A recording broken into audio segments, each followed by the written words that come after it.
be tough to get to this for me, but I'll try my best.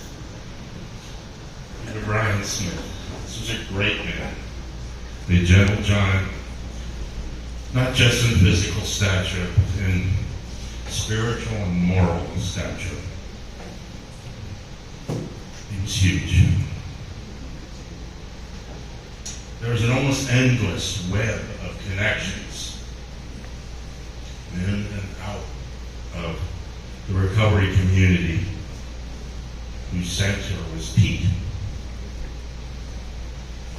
In every eulogy, we say we cared about everyone, but Pete cared about everyone.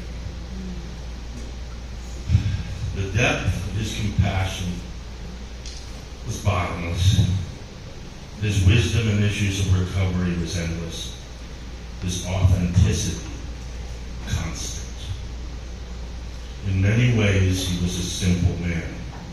He was a true man of virtue. My wife, Mary, on occasion say to me, "You need to get a new sponsor." And I would reply non-committally, but I'd be thinking, what do we need a sponsor for? I've got Pete a phone call away. I have an inner Pete. Pete and I met back in the days of Main Point, Duck Soup, Cafe Olay, John's Bar, and Sly Fox. Some of you will remember that. Essentially, days of great music and glorious debauchery in dens of iniquity that anything. Pete and I were really good at the debauchery part. We imbibed together often. At one point, I realized that I hadn't seen Pete in a couple of weeks, which was unusual. A few days later, I saw him at Winston's, the place some of us will also remember. And I asked him, "Where have you been?" And he said, just like this, quote unquote, "I'm trying anyway." It actually angered me a little bit. I felt a little betrayed. After that, other than incidental conversations in passing in the street, I didn't see him. And then one day, I was sitting at my favorite seat in a bar in Bryn Mawr, and I saw Pete coming through the door, beelining for me. And he was going to ask me to get him some drugs. And before he could say that,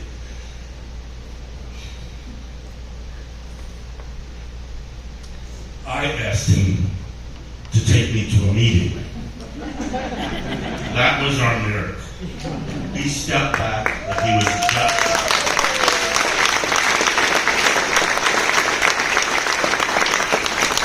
I just was looking around to see who said that. But he didn't get drugs. I went to a meeting with Pete the next night. We just celebrated 40 years. I stumbled along the way, but Pete stuck with me. I finally got it 22 years ago.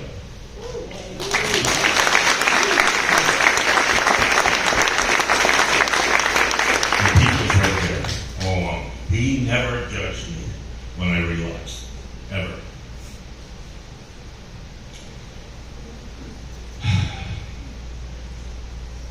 With countless sponsees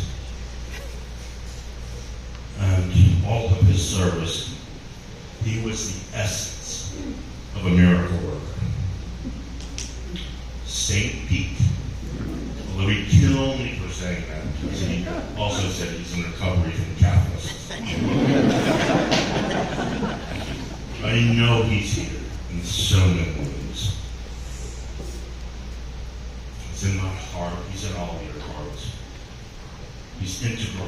spirit. But he's not here.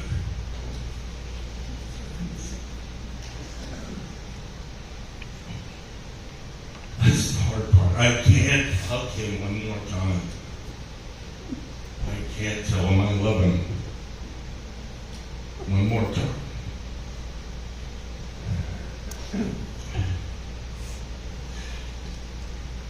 He's so much in my thoughts. His presence.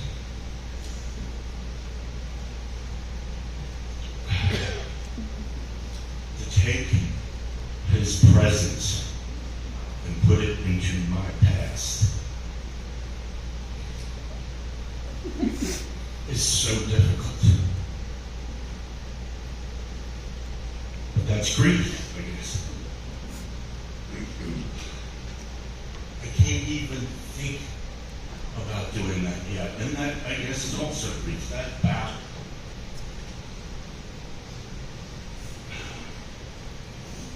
Kathy, you were the love of his life. And you brought family with you. It became his family.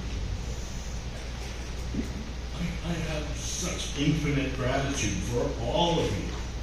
You made his life so rich.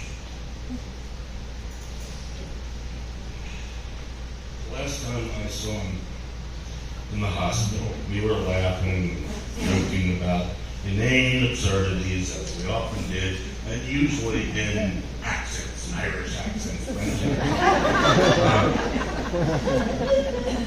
We spoke of our birthday and how we were going to get to celebrate another one together. What would I have said differently if I knew that was the last time I would speak to him? Probably not much. But I might have added,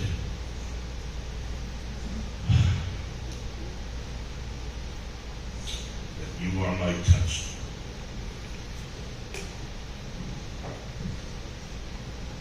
I can't imagine my life without you. I love you. And I would have whispered while he was napping. Because he would have made him so uncomfortable.